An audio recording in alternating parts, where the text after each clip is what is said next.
নমস্কাৰ আপোনালোক সকলোকে মই মোৰ ইউটিউব চেনেল এডুকেশ্যন এণ্ড এণ্টাৰটেইনমেণ্টলৈ স্বাগতম জনাইছোঁ। আপোনালোকে ইতিমধ্যে নিশ্চয় জানিব পাৰিছে যে বহু আলোচনা বিলোচনা দাবী প্ৰতিবাদৰ অন্তত শেহতীয়াভাৱে শিক্ষা বিভাগে প্ৰাথমিক বিদ্যালয়সমূহত প্ৰধান শিক্ষক নিযুক্তি দিয়াৰ বাবে SOP প্ৰকাশ কৰিছে। এই সম্পৰ্কত কিছু কথা এই ভিডিঅ'টোৰ জৰিয়তে আলোচনা কৰিব ওলাইছোঁ। ভিডিঅ'টো যদি ভাল লাগে তেতিয়াহ'লে এটা লাইক কৰিব আৰু আপুনি যদি মোৰ এই চেনেলটোলৈ নতুনকৈ আহিছে তেনেহ'লে এনেধৰণৰ ভিডিঅ' পাই থাকিবলৈ অনুগ্ৰহ কৰি চেনেলটো ছাবস্ক্ৰাইব কৰি থ'ব।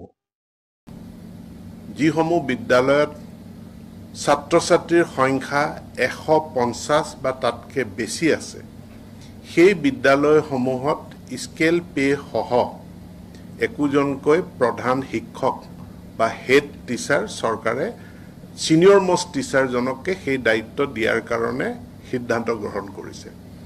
প্ৰাথমিক বিদ্যালয়সমূহত প্ৰথম অৱস্থাত প্ৰধান শিক্ষক নিযুক্তিৰ ক্ষেত্ৰত বিদ্যালয়খনত 150 গৰাকী ছাত্ৰ ছাত্ৰী থকাটো বাধ্যতামূলক আছিল বুলি শিক্ষামন্ত্ৰীগৰাকীয়ে যদিও কৈছিল, কিন্তু পিছৰ পৰ্যায়ত সেই পৰিমাণ হ্ৰাস কৰি 100 কৰা হ'ল আৰু তাৰপিছত শেহতীয়াভাৱে অসমৰ মাননীয় মুখ্যমন্ত্ৰীগৰাকীয়ে এই সংখ্যা পুনৰ হ্ৰাস কৰি 50 কৰাৰ কথা চিন্তা চৰ্চা কৰিছে বুলি তেওঁ ফেচবুক লাইভ যোগে সদৰি কৰিছে।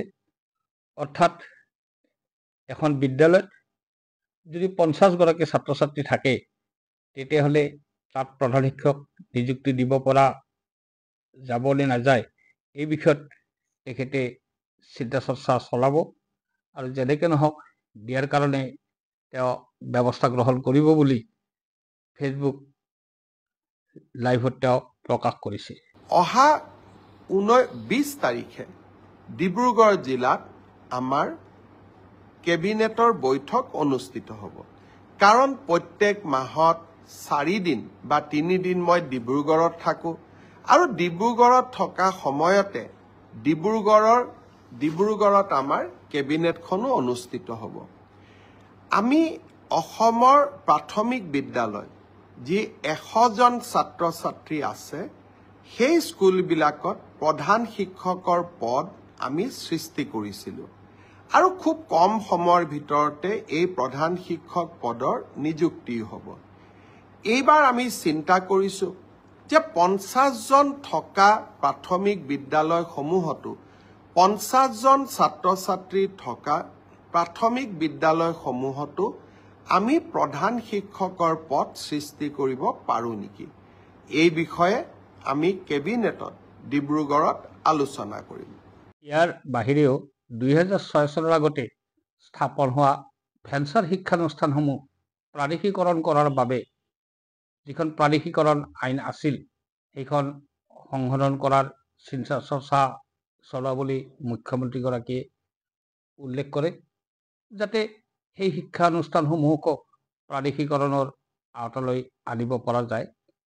প্ৰাদেশিকৰণৰ আইনখন সংশোধনৰ বাবেও ইতিমধ্যে আমি সংশ্লিষ্ট সকলোৰে লগত কথা বতৰা পতা আৰম্ভ কৰিছোঁ, যাতে সকলোৱে এই ক্ষেত্ৰত যিমান দূৰ পাৰোঁ 2006 চনৰ আগত স্থাপন হোৱা শিক্ষানুষ্ঠানসমূহক আমি যিমান পাৰোঁ আমি যাতে ন্যায় দিবৰ কাৰণে আমি চেষ্টা কৰিব পাৰোঁ।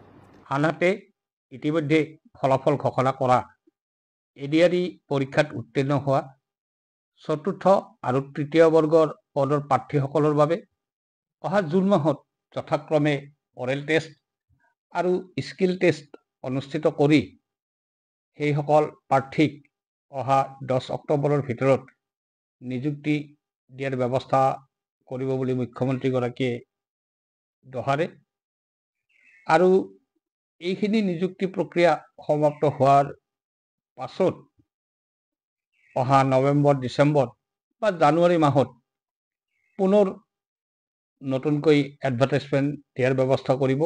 ADRE পৰীক্ষাৰ বাবে এইখিনি কথা মুখ্যমন্ত্ৰীগৰাকীয়ে তেওঁৰ ফেচবুক লাইভ যোগে সদৰি কৰিছে। ADRE পৰীক্ষাৰ প্ৰসংগতে মই উল্লেখ কৰিব খুজিছো যে ADRE চতুৰ্থ বৰ্গৰ পৰীক্ষাৰ বাবে এতিয়া এটা অৰেল টেষ্ট হ'ব। এই অৰেল টেষ্ট আমি জুন মাহত অনুষ্ঠিত কৰিম। লগে লগে ADRE তৃতীয় বৰ্ষৰ পাছ কৰা ছাত্ৰ ছাত্ৰীসকল বা যুৱক যুৱতীসকলৰ বাবে এটা স্কিল টেষ্ট হ'ব। সেই স্কিল টেষ্টটো আমি অহা জুন মাহত আমি আৰম্ভ কৰিম। আমাৰ লক্ষ্য হৈছে যাতে ADRE নিযুক্তিও আমি 10 অক্টোবৰত দিব পাৰোঁ আৰু নৱেম্বৰ, ডিচেম্বৰ, জানুৱাৰীৰ ভিতৰত ADRE নতুন এডভাৰটাইজমেণ্টটো আমি যাতে দিব পাৰোঁ। প্ৰাথমিক বিদ্যালয়সমূহত প্ৰধান শিক্ষক নিযুক্তি দিয়াৰ ব্যৱস্থা 2006 চনৰ আগত স্থাপন হোৱা শিক্ষানুষ্ঠানসমূহ প্ৰাদেশিকৰণ কৰাৰ বাবে প্ৰাদেশিকৰণ আইনখন সংশোধন কৰাৰ চিন্তা চৰ্চা চৰকাৰে চলাইছে। তাৰ বাহিৰেও ADRE পৰীক্ষাত উত্তীৰ্ণ হোৱা তৃতীয় আৰু চতুৰ্থ বৰ্গৰ প্ৰাৰ্থীসকলক নিযুক্তিৰ ব্যৱস্থা কৰাৰ লগতে অহা নৱেম্বৰ ডিচেম্বৰ মাহত ADRE পৰীক্ষাৰ বাবে যি নতুন বিজ্ঞাপন দিয়াৰ কথা অসমৰ মাননীয় মুখ্যমন্ত্ৰীগৰাকীয়ে ঘোষণা কৰিছে, ই নিশ্চিতভাৱে সংশ্লিষ্ট সকলৰ বাবে এক উৎসাহজনক লগতে এক আনন্দৰ বাতৰি হ'ব। ধন্যবাদ।